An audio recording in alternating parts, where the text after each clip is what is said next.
سیدنا موسیٰ علیہ السلام کا دور نبوت ہے، قحط پڑا، خشک سالی ہوئی، مال مویشی مرنے لگے، تو سیدنا موسیٰ علیہ السلام کے پیروکار سیدنا موسیٰ علیہ السلام کی بارگاہ میں حاضر ہوئے اور آ کر باران رحمت کی دعا کے لیے عرض کیا۔ سیدنا موسیٰ علیہ السلام نے اپنے پیروکار کو ساتھ لیا، کھلے میدان میں چلے گئے، نماز استسقاء ادا کی، جا کر بارش کے لیے دعا کی۔ اب یہ نماز پڑھی گئی ہے صبح، یعنی بعد نماز فجر، جب سورج ذرا روشنی طلوع ہو گئی، یہ نماز پڑھی گئی ہے اس وقت۔ اب عصر کی نماز کا وقت ہو گیا ہے، یعنی شام ہو رہی، سورج ڈھلنے لگا ہے، بارش نہیں ہوئی۔ دعا کرنے والا کون ہے؟ اللہ کا کلیم ہے، سیدنا موسیٰ علیہ السلام ہے، اور آپ کے پیروکار ہیں جو ایمان لے کر آئے ہیں۔ لیکن نماز کے بعد بھی، دعا کے بعد بھی، گریا کے بعد بھی بارش نہیں ہوئی، یعنی باران رحمت نہیں ہوئی۔ تو سیدنا موسیٰ علیہ السلام نے جب روشنی تھمنے لگی، کم ہونے لگی، تو رب کی بارگاہ میں التجا کی، سونیا دینے والا کریم تو منگن والا کلیم، تو بارش نہ ہوئے۔ یہ کیا ہو گیا ہے؟ کیا راز ہے کہ دینے والا کریم تو مانگنے والا کلیم، تو بارش نہیں ہوئی؟ تو میرے جو رفقا ہیں، پیروکار ہیں، یہ کیا کہیں گے کہ کلیم کی دعا کو کریم نے قبول نہیں کیا؟ تو بارش کیوں نہیں ہوئی؟ تو میرے رب نے اپنے موسیٰ کو ارشاد فرمایا، موسیٰ تیری صفوں کے اندر ایک بندہ ہے جو 40 سال سے میری نافرمانی کر رہا ہے، اس کی نافرمانی نے دیواریں کھڑی کر دی ہیں اور میری رحمت کو روک دیا ہے، بارش کو روک دیا ہے۔ 40 سال سے نافرمانی کر رہا ہے، اتنے گناہ کیے ہیں، اتنے گناہ کیے ہیں کہ اب میں باران رحمت عطا کرنا چاہتا ہوں، میں بارش برسانا چاہتا ہوں، لیکن اس کے گناہ کیا بن گئے ہیں؟ رکاوٹ بن گئے۔ تو اسے اپنی صفوں میں سے نکال دے، میں بارش برسا دوں گا۔ سیدنا موسیٰ علیہ السلام واپس آئے، آ کے التجا کی، اعلان کیا کہ بھائی رب یہ فرماتا ہے جو ہمارے میں گناہگار ہے، فاسق ہے، جو 40 سال سے اللہ کی نافرمانی کر رہا ہے، وہ ہماری صفوں سے نکل جائے، ہماری صفوں سے نکل جائے، تاکہ بقیہ جو ہے وہ تو اللہ کی رحمت سے فیض یاب ہو، انہیں تو باران رحمت ملے، وہ تو مرنے سے بچے۔ تو اللہ والو، اب کوئی کہے کہ 40 سال سے جو اللہ کی نافرمانی کر رہا ہے، تو اگر میں 40 سال سے اللہ کی نافرمانی کر رہا ہوں، کیا مجھے معلوم نہیں ہوگا؟ یہ بات میرے سے کی جا رہی ہے، یہ بات میرے سے کی جا رہی ہے۔ تو اللہ والو، یہ بات آپ سے کی جا رہی ہے، میں آپ سے ہی ہم کلام ہوں۔ تو سیدنا موسیٰ علیہ السلام نے جب ہم کلام ہو کے کہا کہ بھائی جو ہمارے اندر نافرمان ہے وہ نکل جائے تاکہ باران رحمت ہمیں عطا ہو جائے۔ اب وہ جو نافرمان ہے وہ سیدنا موسیٰ علیہ السلام کی مجلس میں کھڑے کھڑے، کوئی وضو نہیں مسلمان، کوئی بہانہ نہیں، کوئی مصلی نہیں، کوئی قبلہ رخ نہیں، کوئی مرشد نہیں، کوئی ہادی نہیں ہے، صرف وہ دل ہی دل میں نادم ہو کے کہنے لگا، سونیا 40 سال پردے ڈالے ہی آج بھری محفل میں ذلیل کرنے پہ آ گیا۔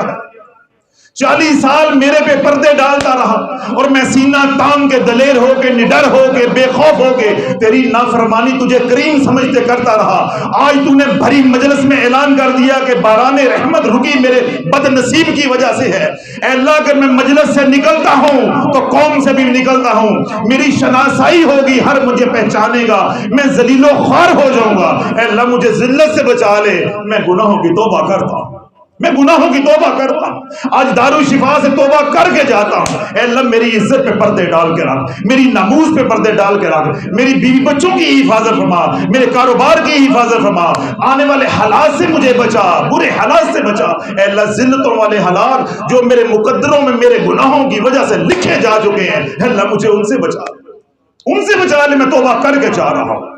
اللہ بتو، آج ہر مرید، ہر بندہ آگے کہتا ہے جادو ٹھیک ہے، جادو ٹھیک ہے، بندش ہو گئی ہے۔ تجھے فقیر بتاتا ہے بندش کیا ہوتی ہے، تیرے گناہوں نے دیواریں کھڑی کر دی ہیں، کوئی بندش نہیں کر سکتا۔ کون ہے کس کے کون مائی کا لال ہے جو تیرے لیے راتوں کو پڑھائیاں کرے؟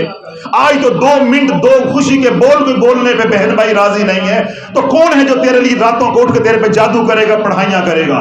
یہ تیری اپنی بدبختیاں ہیں، تیرے اپنے اعمال ہیں، تیری اپنی بے نصیبیاں ہیں، یہ تیری اپنی معصیت ہے جس نے تجھے اس مقام پہ پہنچا دی ہے کہ رزق کی تنگی ہے تو تجھے عزت کی کمی ہے، تو تجھے محبت کی کمی ہے، تو تجھے شفقت کی کمی ہے، تو تجھے اقتدار کی کمی ہے، تو تجھے اللہ کے قرب اور معرفت کی کمی ہے، بد نصیب تو تجھے ہے۔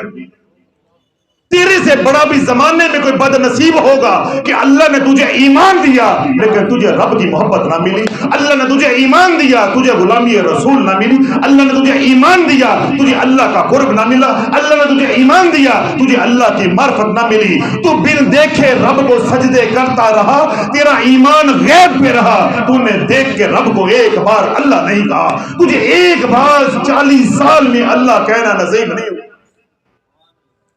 تو نام لیتا ہے مولا علی کا، مولا علی تو وہ لجپال ہے جو خود فرماتا ہے کہ میں ایک سجدے سے دوسرا سجدہ تب کرتا ہوں جب اللہ کو اپنی آنکھ سے دیکھتا ہوں، اپنی آنکھ سے دیکھتا ہوں۔ اور تو نے سارا مردہ ڈال دیا پیروں کے اوپر، اور جی فلاں کی نند نے جادو کر دیا، فلاں کارو فلاں میرے رشتہ دار نے جادو کر دیا۔ اب معلوم ہوا تیرے پہ جادو کس نے کیا، کس نے جادو کیا ہے؟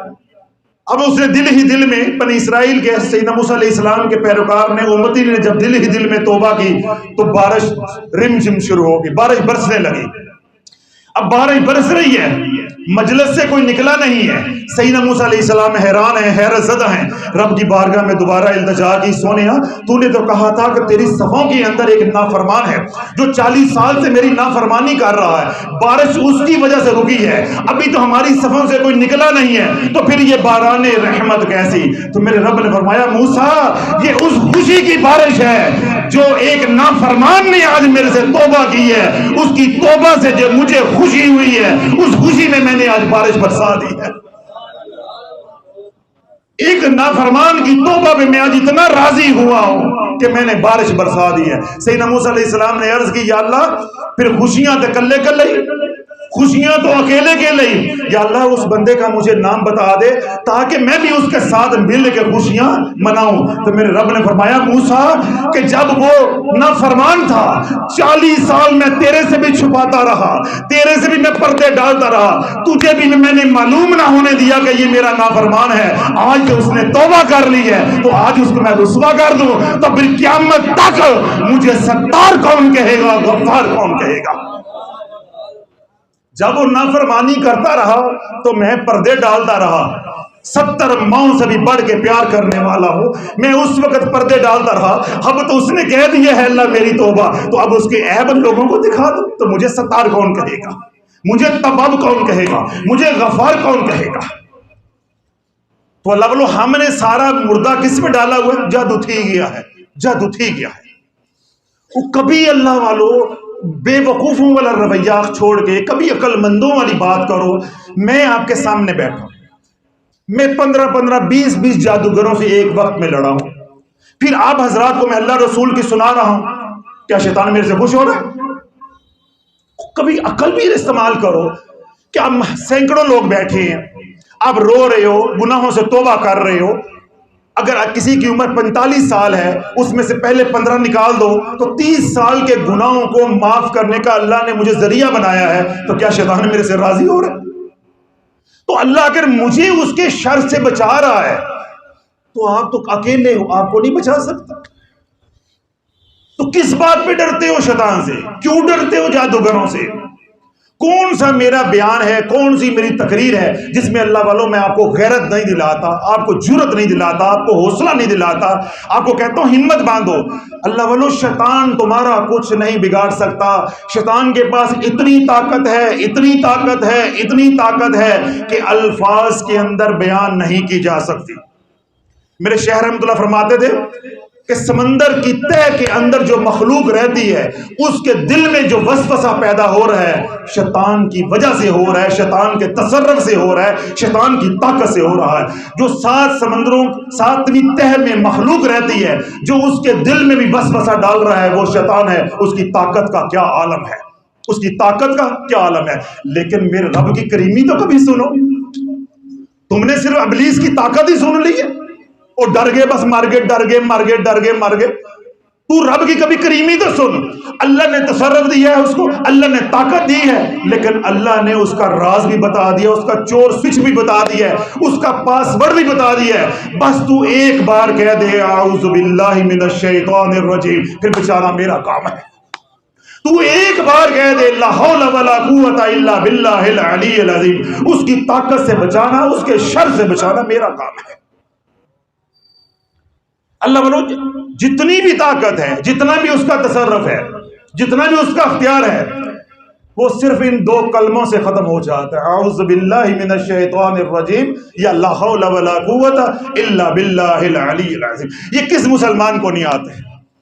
اور جس مسلمان کو یہ دو کلمے آتے ہیں یا یہ دو آیات آتی ہیں، اللہ ولی یہ دو دعائیں کہہ لو آتی ہیں، اسے شیطان سے ڈرنے کی کیا ضرورت ہے؟ اور جس مسلمان کو آیت الکرسی آتی ہے، اس کو جنات سے ڈرنے کی کیا ضرورت ہے؟ اللہ بولو جبریل امین علیہ السلام، تمام فرشتے اور جان سمیت تمام جنات تیری میری خدمت کے لیے پیدا کیا گیا ہے۔ اے مسلمان، کبھی اپنے مقام کو تو پہچان، اپنے مقام کو تو پہچان۔ اللہ نے 18,000 عالم پیدا کیے ہیں، ایک ایک عالم کے اندر 40 ہزار مخلوق ہے، وہ ساری مخلوق تیرے لیے ہے۔ اللہ کہتا ہے تو میرے لیے ہے۔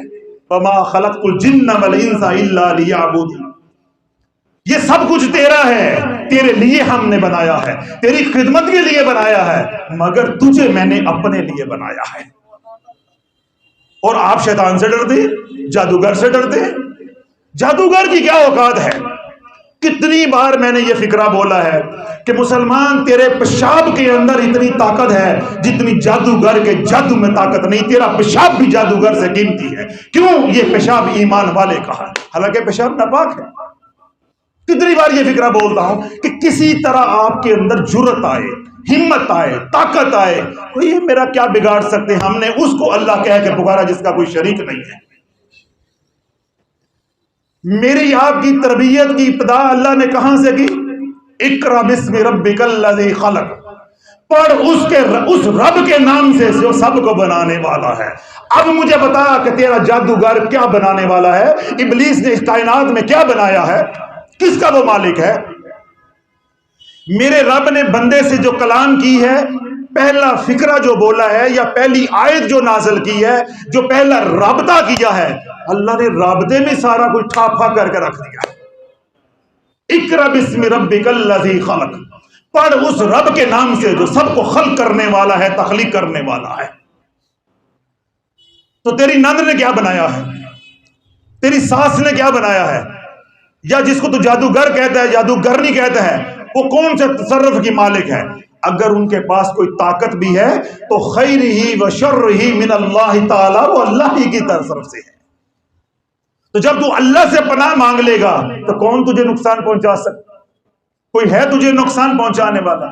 تو اللہ والو، ہم اپنے آپ کو اپنے گناہوں سے خود نقصان پہنچا رہے ہیں، اپنے گناہوں سے خود نقصان پہنچا رہے ہیں۔ تو اللہ، میں نے آپ حضرات کی خدمت میں یہی بات عرض کی تھی کہ اب ہم نے بقیہ زندگی آج کے بعد انشاءاللہ ارادہ مصمم ارادہ کرنا ہے کہ آج کے بعد بقیہ زندگی ہم کون سی گزاریں گے؟ حضور علیہ السلام کی غلامی والی، توبہ اور تواب کے سائے میں، توبہ اور تواب کے سائے میں۔ اللہ رب العزت کیا فرماتا ہے؟ وَاسْتَغْفِرُ اللَّهَ وَاسْتَغْفِرُ اللَّهَ، اللہ سے بخشش مانگتے رہو، ان اللہ غفور الرحیم،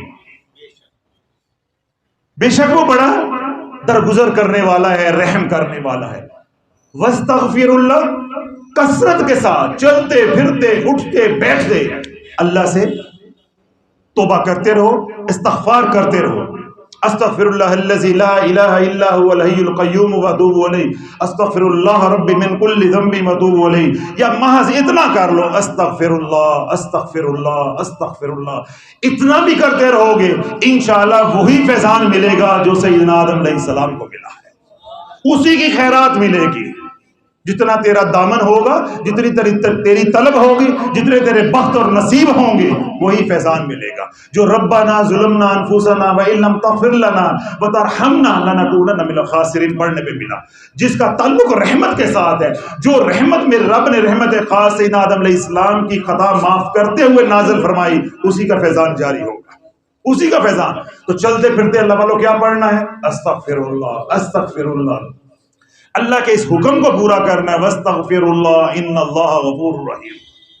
اب اللہ یہاں ایک نکتہ میں اب حضرات کو واضح کر دوں، میرا اپنا ذاتی مشاہدہ سالوں کا تجربہ ہے کہ میرے پاس جتنے بھی لوگ آتے ہیں، یا میں باہر کہیں ہوں، ملاقات ہو جائے کسی دکھی کے ساتھ، تو میں پہلے اس کو دیکھتا ہوں کہ یہ کتنا پڑھائی کر سکتا ہے، کتنی کی اس کی استعداد ہے، تو ظاہر اس کے مطابق اس کی رہنمائی جو اللہ دل میں ڈالتا کرتا ہوں۔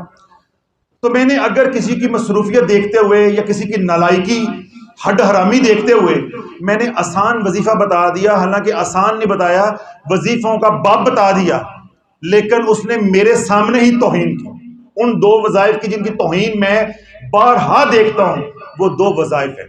وہ کون سے وظائف ہیں؟ پہلا وظیفہ ہے بسم اللہ الرحمن الرحیم، اور دوسرا وظیفہ ہے کثرت سے استغفار کرو۔ کسی کو آج یہ کہہ دو کہ بھائی کثرت سے استغفار کرو، تمہاری پریشانیوں کا حل اس میں ہے، تو وہ اس کا منہ اتر جاتا ہے، حضرت صاحب نے گل میرے سمجھ نہیں، انہوں نے مغروں ہی لایا ہے۔ تو ابھی میں نے گھنٹہ ڈیڑھ گھنٹہ آپ کو یہ بات سمجھانے کی کوشش کی ہے کہ تمام مسائل کا حل توبہ کے اندر ہے۔ تو جس کو سمجھائی جا رہی ہے بات یا اس کو بتائی جا رہی ہے، وہ کیا سمجھ رہے؟ حضرت صاحب کو گل سمجھ نہیں آئی، میں نمبر ہونا ہے استغفار کر، اپنے آپ کو بلی سمجھ دے۔ ہم نے کسی کا کیا بگاڑا ہے؟ اب شیطان کیا کرتا ہے؟ اب شیطان کی نورانی چال دے کے شیطان کیا کہے گا؟ وہ ہمارے سامنے والے ہیں، ان کے لڑکے بدماشی بھی کرتے ہیں، رشوت میں بھی کھاتے ہیں، پولیس میں بھی ہیں، ان کی کوٹھیاں بھی ہیں، شرابیں بھی پیتے ہیں، بنگلے بھی ہیں، سب کچھ ان کا ہے، ہم تو کچھ بھی نہیں کرتے، وہ گناہ زیادہ کرتے ہیں، ہم کرتے ہیں۔ حضرت صاحب ہم کیا استغفار کر، وہ کیوں نہیں کرتے؟ وہ تو کھائے بھی جا رہے ہیں، پیے بھی جا رہے ہیں، ان کو تو ملے بھی جا رہا ہے۔ ہائے تجھے کون سمجھائے کہ تو فرعون کی موت مرنا چاہتا ہے یا موسیٰ والا انجام چاہتا ہے؟ اللہ پابندیاں اور سختیاں اپنوں پہ بھیجتا ہے، پرایوں پہ نہیں ہوتی۔ جس کو اللہ نے وقت کا فرعون بنانا ہوتا ہے، اللہ اس کی رسی ڈھیلی چھوڑ دیتا ہے۔ پھر وہ کیا کہتا ہے؟ فقال انا ربکم الاعلی، پھر وہ بولا کہ میرے سے بڑا کوئی رب نہیں، میرے سے بڑا کوئی رب نہیں۔ فَأَخَذَهُ اللَّهُ نَكَالَ الْآخِرَةِ وَالْأُولَى، پھر ہم نے اس کی دنیا بھی برباد کر دی، آخرت بھی برباد کر دی۔ إِنَّ فِي ذَلِكَ لَعِبْرَةً لِمَن يَخْشَىٰ، کوئی ہے پھر فرعون کے قصے سے عبرت حاصل کرنے والا؟ تو پھر تیرے ہمسایوں کو جو اللہ عبرت کی مثال بنائے گا، یا جن پہ تیری نظر ہے کہ یہ اللہ کے نافرمان ہیں، کبھی ان کا انجام تو دیکھ، کبھی ان کا انجام تو دیکھ۔ تجھے ڈاکوؤں کے ہاں مجرے نظر آتے ہیں، ڈاکوؤں کے ہاں مجرے شہنائیاں نظر آتی ہیں، نوٹ پھینک رہے ہوتے ہیں، تجھے پولیس مقابلہ نظر نہیں آتا؟ تجھے رشوت کے پیسوں سے بنگلے پلازے نظر آتے ہیں، جب وہ ایڑیاں رگڑ رگڑ کے مولویوں کو کہہ رہے ہوتے ہیں سورہ یاسین پڑھو ایک کنارے لگ جائے مر جائے، وہ موت نظر نہیں آتی؟ تجھے رشوت کے پیسوں سے محل نظر آتے ہیں، تو جو لا علاج بیماریوں میں بھی اللہ ان کو مبتلا کرتا ہے، وہ تجھے نظر نہیں آتا؟ تجھے رشوت کے پیسوں سے خوشحالی نظر آتی ہے؟ مجھے بتا کون یہاں بیٹھا ہے کروڑ پتی اللہ اس کے رسول کی بات سننے کے لیے؟ اللہ نے ان کے اوپر اپنے دروازے بند کر دیے، مسجدوں میں ان کا داخلہ بند ہے، خانقاہوں میں ان کا داخلہ بند ہے، اولیاء اللہ کے دربار میں حاضری کی ان کو نصیب نہیں ہے، ان کو حاضری نصیب نہیں ہے۔ اے مسلمان بتا، کیا تو نے یہ لینا ہے یا خوشحالی لینی ہے؟ تو یہ سمجھتا ہے تجھے پیسہ نظر آ رہا ہے، خوشحالی نظر آ رہی ہے، جی تیری آنکھ میں آنسو ہیں، اس کی تو نسلوں کو بھی نصیب نہیں ہونے۔ تو اللہ نے تجھے ایمان کی حلاوت دی ہے، اللہ نے ایمان کی حلاوت دی ہے۔ اللہ بڑا کوئی سال ایسا نہیں گزرتا کہ جب یہ اخبار میں خبر نہ آئے کہ فلاں محلے کی مسجد میں ایک صاحب ہے، وہ فجر کی نماز پہ لڑنے کے لیے چلے گئے کہ تیری اذان کی وجہ سے ہماری نیند خراب ہوگی۔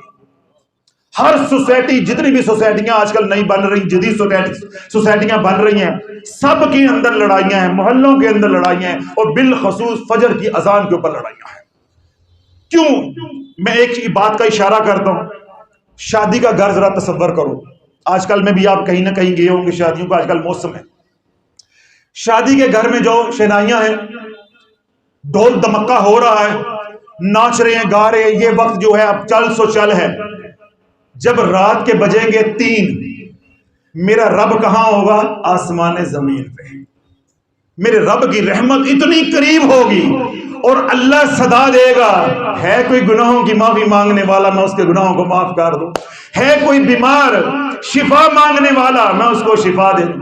ہے کوئی جہنم سے خلاصی مانگنے والا، میں جہنم سے بری کر دوں۔ ہے کوئی جنت کا سوالی، میں جنت کا وارث بنا دوں۔ ہے کوئی غلامی رسول مانگنے والا، میں اپنے محبوب کا غلام بنا دوں۔ اللہ کی رحمت متوجہ ہوگی۔ وہ جو ناچ گانے والے ہوں گے رات کے 3 بجے تک ان کی آنکھوں میں نیند نہیں ہوگی، جو ہی رات کا آخری پہر ہوگا اللہ فرشتوں کو بھیجے گا کہ پر مار کے ان کو سلا دو، پر مار کے ان کو سلا دو۔ رات کو 2 بجے 2:30 بجے 3 بجے آپ دیکھو گے ان کی آنکھوں میں نیند نہیں ہوگی، ناچ رہے ہوں گے، گا رہے ہوں گے، ڈیک چل رہا ہوگا، موسیقی چل رہی ہوگی، لیکن جو ہی 3:30 پونے 4 بجے شادی والے گھر میں دیکھو گے آپ دیکھو گے یہ گھر نہیں، یہ تو کتے مرے ہوئے ہیں، یہ تو کتے مرے ہوئے ہیں۔ 3:30 بجے تک اس گھر میں رونقیں ہیں، لیکن جب رب کی رحمت جوبن پہ آتی ہے اللہ کہتا ہے ان کا رحمت میں حصہ نہیں ہے، انہوں نے سارا دن نافرمانی کی، اس نافرمانی کے لیے ساری زندگی مال جوڑا ہے، آج کی رات خوشیاں دیکھنے کے لیے مال جوڑا ہے، تو میں ان پہ رحمت کر دوں؟ نہیں، تو ایک بار ذرا رخصتی ہونے دے، یہ بیاہ ہونے دے، شادی پار لگنے دے۔ اگر اساں وسن دیتی تو تاں گل کرنا، اگر ہم نے یہ شادی کامیاب ہونے دی تو بات کرنا ہمارے سے۔ ہم نے تو رسی ڈھیلی دی ہوئی ہے، رسی ڈھیلی چھوڑی ہوئی ہے تاکہ جو انہوں نے کمایا ہے یہ اپنے ہاتھوں سے خرچ کر لیں، یہ اجاڑ لیں، پھر میں وہ وقت لے کر آؤں گا کہ اس کے ہاتھ میں کاسا ہوگا، یہ بوسن روڈ پہ خیرات مانگ رہا ہوگا۔ میرے ایک ملنے والے ہیں، گردیزی فیملی ہے، ملتان کی جو امیر خاندان ہے ان میں سے ایک خاندان ہے، ساری زندگی اللہ کی نافرمانی کی ہے، آج اسی بوسن روڈ پہ پھٹے کپڑے پہن کے بھیک مانگ رہا ہوتا ہے، بھیک مانگ رہا ہوتا ہے۔ ماں باپ چھوڑ گئے، بہن بھائی چھوڑ گئے، رشتہ دار چھوڑ گئے، اولاد چھوڑ گئی، تو اللہ والو اس کے بھیک مانگنے کا مطلب ہی ہے کہ اللہ نے سب کے دلوں میں نفرتیں ڈال دی، جو کبھی آنکھوں کا تارا تھا آج سڑکوں پہ گزارا ہے بھیک مانگ کے۔ تو آج اللہ جو میں نے بات جو گزارشات آپ کی خدمت میں کی ہے اس کا مطلوب اور مقصود یہ ہے کہ اپنی بقیہ زندگی حضور علیہ الصلوۃ والسلام کی غلامی بنے، اور لوگوں کو دیکھ کے متاثر نہیں ہونا کہ وہ یہ کام کر رہا ہے تو اسے تو کچھ ہوتا نہیں، میں نے مجھے اتنا سا کیا میرے گھر میں یہ مسئلہ ہو گیا۔ بھائی تجھے اللہ آگے لے کے جانا چاہتا ہے، ان کی رسیاں اللہ نے ڈھیلی چھوڑی ہیں۔ اور دوسری بات میں نے جو عرض کی ہے کہ ہم نے اپنی زندگی کیسے گزارنی ہے، توبہ اور تواب کے درمیان، کوئی خطا ہو جائے تو اللہ سے معافی طلب کرتے رہے۔ اور تیسری بات میں نے یہ کہی ہے کہ توبہ جو ہے اللہ والوں گناہگاروں کے لیے نہیں ہے۔ ہمارا ذہن یہ بنا ہے، یا میں جس طرح بات کر رہا تھا کہ لوگوں کو جب میں وظیفہ بتاتا ہوں کہ بسم اللہ شریف پڑھو یا استغفار کرو وہ بدذن ہو جاتے ہیں کہ حضرت صاحب نے ہمیں ترخا دی ہے۔ اللہ کے نبی علیہ الصلوۃ والسلام معاذ اللہ گناہگار ہے؟ نبی تو معصوم ہوتے، وہ تو معصوموں کے امام ہیں، اور رب کیا فرماتا ہے؟ فسبح باسم ربک العظیم، تسبیح کر اپنے رب کے نام کی جو بڑی شان والا ہے۔ اور جب سورت نصر اتری تو اللہ نے کیا فرمایا؟ ابھی ہم نے نماز میں بھی پڑھی، اذا جاء نصر اللہ والفتح ورأیت الناس یدخلون فی دین اللہ افواجا فسبح بحمد ربک واستغفر انہ کان توابا۔